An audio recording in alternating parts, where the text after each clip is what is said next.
Dyshohet për keqpërdorim të detyrës, policia financiare ka ngritur kallëzim penal ndaj Marko Bislimovskit.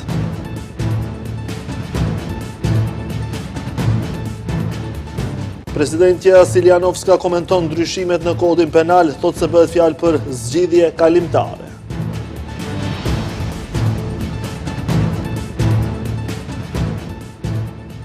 Ndërpritën blokadat e transportuesve në kufi, Brukseli do të miratoj një strategji të re për vizat.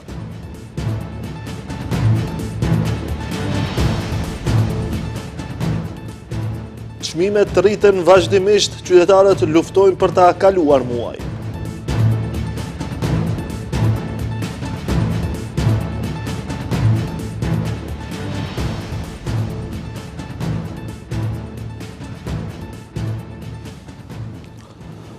Përshëndetje, shikues të nderuar, jemi me lajmet në televizionin Shenja. Kryetari i Komisionit Rregullator të Energjetikës Marko Bislimovski pritet të përballet me akuzat për keqpërdorim të detyrës dhe autorizimit zyrtar. Policia financiare ka bërë kallëzim penal ndaj tij pasi që dyshohet se nuk ka vepruar në pajtim me ligjin për energjetik dhe nuk ja ka marrë me kohë licencën kompanisë Triterol Petrol Shkup, pasi e njëjta nuk i ka plotësuar kushtet për tregtim të derivateve të naftës. Në ndyshimin për keqpërdorim të detyrës dhe autorizimit zyrtar, policia financiare ka bërë kallëzim penal kundër Marko Bislimovskit, kryetarit të Komisionit Rregullator të Energjetikës. Sipas njoftimit të policisë financiare, Bislimovski nuk ka vepruar në pajtim me ligjin për energjetik dhe nuk ja ka marrë me kohë licencën kompanisë Triterol Petrol në Shkup, pasi e njëjta nuk i ka plotësuar kushtet për tregtimin e derivateve të naftës. Kompania, siç thuhet në komunikat, është lënë të punojë 15 muaj pas skatimit të licencës, ndërsa për këtë periudhë Triterol Petrol ka realizuar fitim prej 3.15 milion euro dhe fitim të palishëm të pasurisë prej 229.000 eurosh.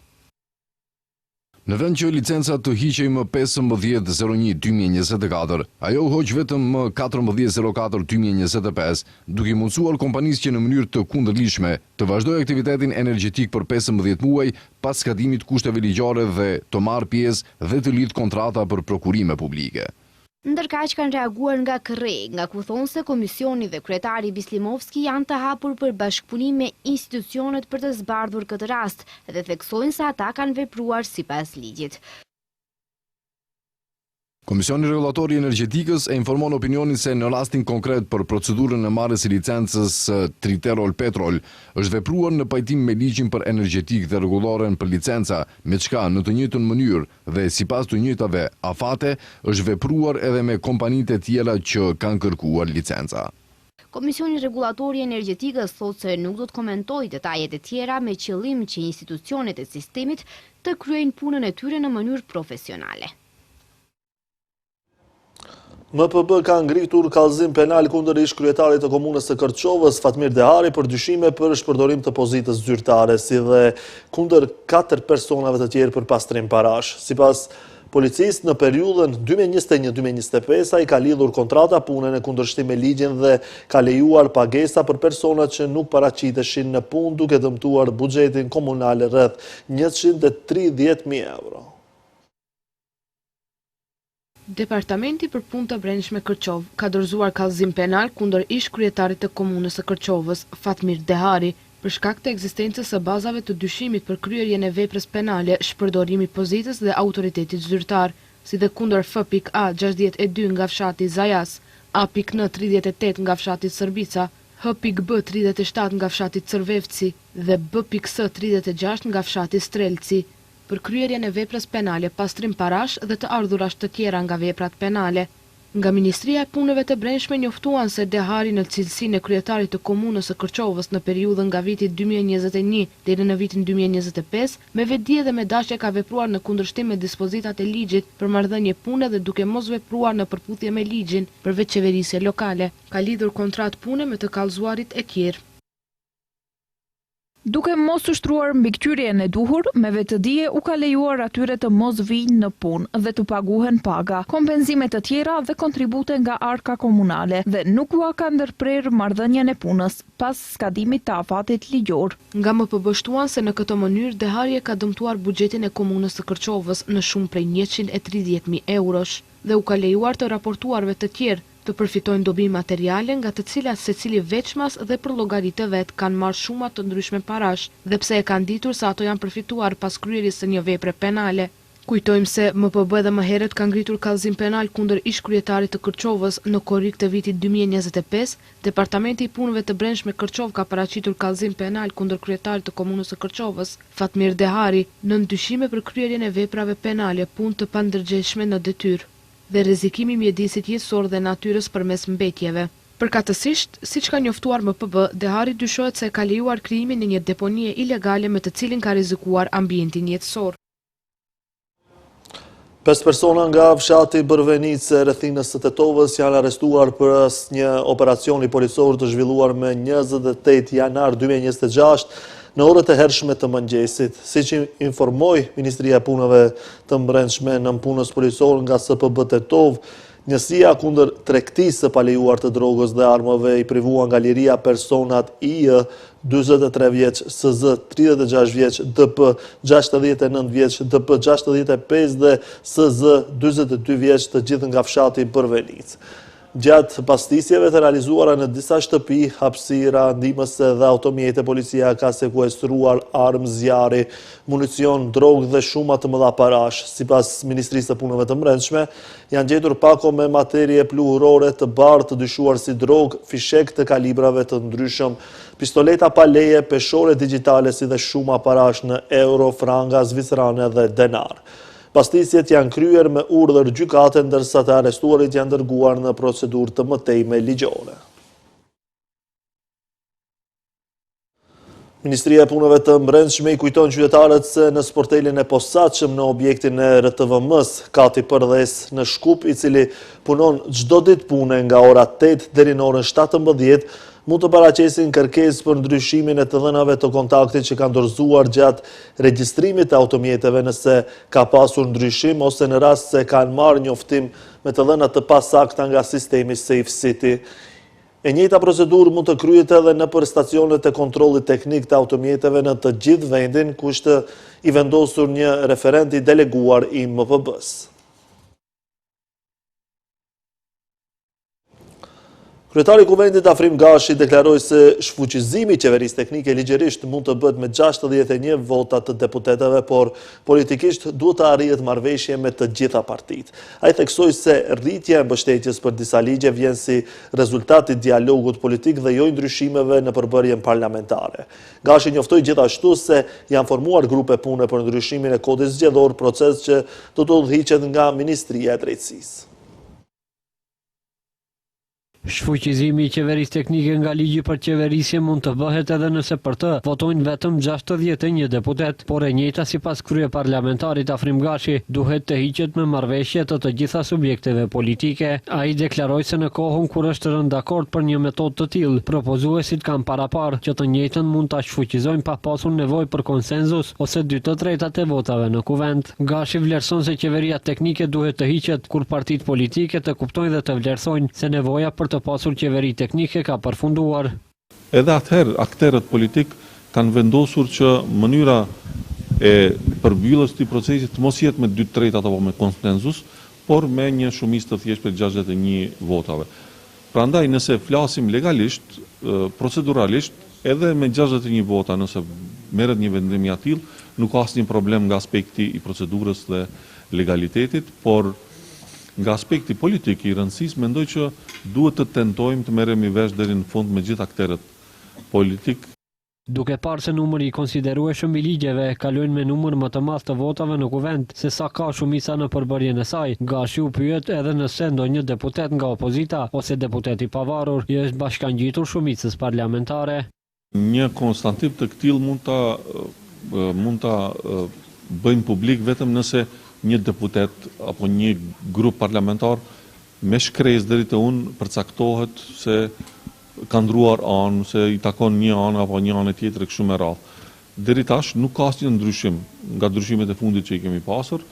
Prandaj unë mendoj se rritja e numrave për disa ligje është falë dialogut hapur, kulturës ngritur politike dhe mendoj se edhe pjekurisë politike që po mundohemi të krijojmë një klimë pozitive në vend ku jemi të hapur me të gjitha partitë. Në fund, kryeparlamentari bëri të ditur se tashmë janë formuar grupet e punës për ndryshimet e kodit zgjedhor dhe se procesi do të udhëhiqet nga Ministria e Drejtësisë. Ende nuk dihet nëse do të ketë vetëm përmirësime në kodin aktual apo do të hartohet një kod i ri zgjedhor. Pas dekretimit të ndryshimeve të kodit penal, presidentja Gordana Siljanovska-Davkova ka dhënë sqarime për kritikat veçanërisht lidhur me veprat penale dhe sanksionet për funksionarët. Ajo tha se këtë e konsideron vetëm si një zgjidhje kalimtare, ndërsa theksoi se pritet që të miratohet një kod i ri penal.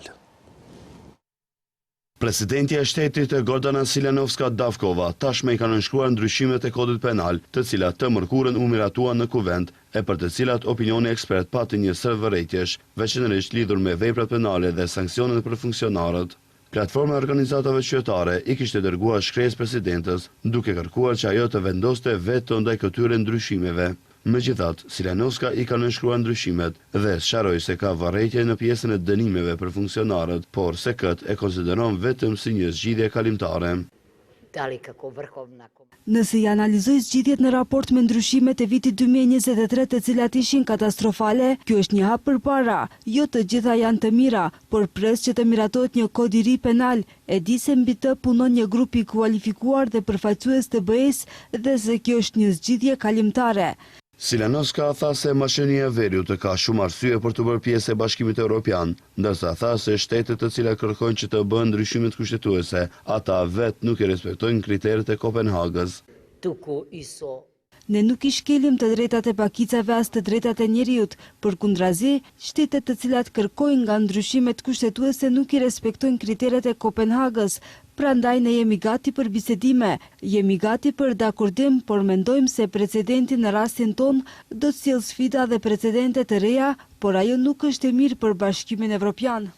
Ndërkohë, sot në shtëpinë e armatës në Shkup, u mbajt raportimi për gatishmërinë luftarake të ushtrisë për vitin 2025 para presidentes Gordana Siljanovska-Davkova, ku morën pjesë edhe ministri i mbrojtjes Vladimir Mihajlovski, si dhe generalet të ushtrisë. Presidentja vlerësoi se armata është një nga shtyllat më të qëndrueshme dhe më të besueshme të shtetit dhe një faktor i rëndësishëm i sigurisë rajonale dhe kolektive. Në kuvend sot ka pasur debate të ashpra për ngecjen në rrugën e integrimeve evropiane. Deputeti nga radhët e Frontit Evropian, Skender Recep Zejdi, ka propozuar miratimin e një rezolute unanime ku do të garantohet ruajtja e identitetit dhe gjuhës maqedonase me të vetmin qëllim fillimin sa më të shpejtë të procesit të ndryshimeve kushtetuese. Kryeministri Hristian Mickoski siguroi se derisa ai është kryeministër, ndryshime kushtetuese nuk do të ketë pa marrë garanca se nuk do të ketë kërkesa të reja. Deputeti i Frontit Evropian Skender Recep Zejdi në seancën për pyetje deputetësh i ka propozuar kryeministrit Hristian Mickoski që kuvendi një zëri me 120 vota për të miratoj një rezolut përmes të cilës do të garantohet ruajtja e identitetit dhe gjuhës maqedonase me të vetmin qëllim fillimin sa më të shpejtë të procesit të ndryshimeve kushtetuese dhe integrimin sa më të shpejtë të Maqedonisë së Veriut në Bashkimin Evropian. Recepi tha se propozon një iniciativë të tillë për gjuhën dhe identitetin maqedonas, edhe pse një garancë të tillë nuk e merr mbrapsht nga partitë maqedonase për gjuhën dhe identitetin shqiptar. Sipas Recepit, gjeneratat e ardhshme do ta mallkojnë atë që këtë vend po e çon drejt izolimit dhe nuk po i bën ndryshimet e nevojshme për integrim sa më të shpejtë. Vëmë të fillojmë ndryshimet kushtetuese me një parakusht. Gjithë deputet 120 ta sjellën një rezolut me të cilën do të mbrohet gjuha dhe identiteti Maqedonas, sepse këtë e kemi obligim të gjithë, pavarësisht që nga ana Maqedonasve nuk është një reciprocitet, por ne do ta bëjmë propozojmë ta bëjmë një rezolut, ta kemi gjithë unanime atë rezolut dhe më njëherë pasaj do të shkojmë në ndryshime kushtetuese, sepse nga vendimi të cilën do e merr qeveria bashkë me kuvendin mbarlet ardhmëria e gjeneratave që vinë. Pavarësisht propozim rezolutës së Rexhepit, kryeministri Hristian Mickovski siguroi se derisa ai është kryeministër, ndryshime kushtetuese nuk do të ketë, pa marrë garanca se nuk do të ketë kërkesa të reja dhe se nga këto ndryshime do të fitojnë të drejtat e mohuara dhe pakica maqedonase në Bullgari. Mes akuzave për Bullgarinë, Mickovski përmendi si shembull pozitiv mënyrën se si Shqipëria dhe kryeministri Edi Rama trajtojnë pakicën maqedonase atje. Ustavni izmeni nema da ima. Ndryshime kushtetuese nuk do të ketë derisa unë jam kryetari i qeverisë, nëse nuk përmbushen së paku 2 kushte. Kushti i parë, komuniteti maqedonas në Bullgari t'i fitoj drejtat e garantuara në bazë të marrëveshjeve dhe konventave ndërkombëtare për drejtat e njeriut. Nuk kërkojnë nga ata që të ndryshojnë kushtetutën. Kërkesa e dytë, derisa nuk marrim garanci për identitetin ton, për cilin presë dhe mbështetjen tuaj si bashkëqytetar për gjuhën time maqedonase, për atë se nuk do të ketë më veto bilaterale. Përplasje mes dyshës, Rexhepi Mickovski kishte edhe për ligjin për përfaqësim të drejtë në institucione, i cili sipas opozitarëve nuk përmbus normativën ligjore. Rexhepi tha se vendimi i gjykatës kushtetuese për mosdeklarim të etnisë u pamundson institucioneve pasqyrimin e gjendjes reale për përfaqësim të drejtë adekuat. Nga ana tjetër, kryeministri Mickovski tha se është garant vetë ai dhe se nuk do të lejojë në asnjë mënyrë shkeljen e njërës ose palës tjetër në cilin do qoftë institucion. Kryetari i qeverisë Hristian Mickovski, duke ju përgjigjur pyetjeve të deputetëve në seancën e sotme, theksoi se kjo qeveri garanton përfaqësim të drejtë dhe se ligji i ri mori rekomandim pozitiv nga Komisioni Venecia, i cili është obligues në procesin drejt BE-s. Mišljenje na Venecijanskата komisija do t'ju rikujtoj se mendimi i Komisionit të Venecias në përputhje me ndryshimet e fundit në procesin e aderimit në Bashkimin Evropian dhe në përputhje me kërkesat e fundit për ndryshimet e metodologjisë në procesin e aderimit janë një faktor vendimtar. Veprohet sipas tyre dhe pres që shumë shpejt ky ligj që dorëzohet juve deputetëve dhe shpresoj që të miratohet një zëri pasi ka rekomandime pozitive nga Komisioni i Venecias dhe gjithashtu shpresoj që në këtë mënyrë deputetët të mos i rrezikojnë proceset europiane të shtetit. Pas 4 ditëve të protestës është arritur zgjidhje për kërkesat e transportuesve të cilët bllokuan vendkalimet kufitare. Brukseli do të miratojë një strategji të re për vizat e cila do të nënkuptojë zgjidhjen e problemit me të cilin po përballeshin shoferët profesionistë. Ndërkohë, shoqata e transportuesve njoftoi se ka vendosur të jap fund bllokimit të pikave kufitare. Në ditën e 4 të protestës së transportuesve dhe bllokimit të hyrjedaljeve, lajmi i mirë ka ardhur nga Brukseli. Zëvendës kryeministri Aleksandar Nikolovski ka deklaruar se është gjetur zgjidhje dhe se është pranuar kërkesa e qeverisë dhe transportuesve që transportuesit të llogariten si shofer profesionist. Sipas Nikolovskit, pas protestave dhe ofenzivës së fuqishme gjatë periudhës së fundit, Brukseli do të miratojë një strategji të re për vizat, e cila do të nënkuptojë zgjidhje të problemit me të cilën po përballen shoferët profesionist. Sa po mora lajme shumë të mira nga Brukseli lidhur me problemin e madh të transportuesve nga Maqedonia.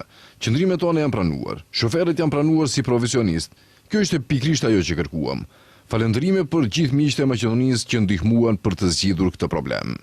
Përveç transportuesve nga Maqedonia e Veriut, zgjidhje kanë gjetur edhe transportuesit nga Malizi. Shoqata e transportuesve njoftoi se ka vendosur të jap fund bllokimit të pikave kufitare për mallra me Bashkimin Evropian. Nga shoqata thonë se pas një takimi me përfaqësues të qeverisë malazeze janë gjetur zgjidhje për një numër të konsiderueshëm problemesh dhe se përjedhoj kanë filluar të tërheqin kamionët nga pika kufitare. Vlen të përmendet se në protesta përveç transportuesve nga Maqedonia e Veriut dhe Malizi, 4 ditët që lan pas kanë bërë edhe transportuesit nga Serbia dhe Bosnia e Hercegovina. Rritja e vazhdueshme e çmimeve dhe pagat e ulta kanë rënduar ndjeshëm jetesën në Maqedoninë e Veriut, duke e kthyer atë në mbijetesë për shumë qytetarë. Shpenzimet mujore, sidomos qiraja dhe produktet bazë ushqimore janë vështirë të përballueshme, ndërsa shporta minimale sindikale ka arritur mbi 65.000 denar ose mbi 80.000 denar për familjet që jetojnë me qira. Jetesa në vendin tonë është bërë mbijetesë. Çmimet rriten me shpejtësinë e dritës, kurse rrogat me hapat e breshkës. Qytetarë që protestojnë rrugëve, zyrtarë që janë protagonistë të titujve për rroga aksesor me çmime të shtrenjta. Qytetarët në vendin tonë duket se po jetojnë brenda 2 realiteteve të ndryshme. Nëse analizohet standardi jetesës në Maqedoninë e Veriut, shohim se shpenzimet mujore janë rënd të përballueshme. Një banesë me qira, varësisht madhësisë dhe lokacionit, jepet nga 300 euro. Në Çajir, çmimi i një banese me qira varion nga 300 deri në 500 euro, ndërkaq në komunën Qendër një objekt banimi me qira jepet nga 420 deri 600 euro. Përveç stresë së banimit, edhe produktet bazë që janë të nevojshme për çdo shtëpi, përveç që rriten çdo ditë, nuk janë më pak të kushtueshme për buxhetin familjar. Një litër qumësht, varësisht nga lloji dhe marketi që e blen, shitet nga 60 deri në 80 denar. 1 kilogram patate mund të blihet nga 30 deri në 50 denar. Kilogrami mollës dhe portokallit shitet nga 50 dhe 60 denar, e një kavanoz ajvar gjendet nga 70 deri në 200 denar. Vlera e shportës minimale sindikale për muajin dhjetor ishte 65.492 denar, ndërsa nëse jetohet me qira në një banesë nga 60 katror, harxhimet shkojnë në 80.867 denar. Të revoltuar nga vlera e pagës minimale në vendin ton, punëtorët në organizim të lidhjes së sindikatave të Maqedonisë dolën në rrugë për të protestuar për rritje të pagës minimale në 600 euro dhe të paktën për 100 euro rritje të pagave të tjera. Sindikata ka muaj që kërkon rritjen e pagës minimale, ndërsa kryeministri ka thënë se rritja e pagave do të jetë lineare, që nënkupton një rritje prej 1.500 deri në 2.000 denar nga muaji mars. Ka filluar të bjerë numri të prekurve nga gripi. Drejtoresha e Institutit të Shëndetit Publik Maria Andanovska sqaron se me të prekurit janë personat e moshës 15 deri në 64 vjeç, por shkalla më e lartë e sëmundshmërisë regjistrohet përsëri tek fëmijët nën 4 vjeç. Gripi po lehtësohet, por jo mjaftueshëm për të çliruar plotësisht. Kështu deklaroi sot drejtoresha e Institutit të Shëndetit Publik Maria Andanovska, e cila theksoi se në Maqedoninë e Veriut ende ka grip dhe sëmundje të ngjashme me gripin, por numrat po fillojnë që të bien. Siç thot ajo, më të prekurit janë personat e moshës 15 deri në 64 vjeç, por shkalla më e lartë e sëmundshmërisë regjistrohet përsëri tek fëmijët nën 4 vjeç. Në periudhën nga 19 deri më 25 janar, pra në javën e 4 të vitit 2026, raportuan 1708 raste, që është 17% më pak se java e kaluar, kur kishte 2062 raste. Pavarësisht rënjes, aktiviteti i virusit është ende mbi kufirin e konsideruar mesatar. Më të prekurit janë personat e moshës 15 deri në 64 vjeç, 1029 raste. Por shkalla më e lartë e sëmundjes regjistrohet përsëri tek fëmijët nën 4 vjeç. Më shumë raste u raportuan në Shkup 526, Strumic 178, Ohër 113, Prilep 111 dhe Kumanov 102. Siç njoftoi Andanovska, aktiviteti shumë i lartë i gripit është regjistruar në Dibër dhe Kratov, ndërsa aktiviteti i lartë vërehet edhe në Ohër, Kavadar dhe Strumic. Në disa qytete, ajo tha se aktiviteti është sezonal ose mesatar dhe në 2 zona regjistrohet aktivitet shumë i ulët. Ndërkaq, ajo tha se analizat laboratorike tregojnë se viruset e gripit A qarkullojnë më shpesh dhe përveç gripit janë zbuluar edhe raste të RSV, një virus që prek më shpesh fëmijët dhe për më tepër, ajo tha se javën e kaluar nuk u regjistrua asnjë rast pozitiv i COVID-19. Ky ishte lajmi i fundit për këtë edicion informativ. Faleminderit për momentin, bashkë miru pafshim.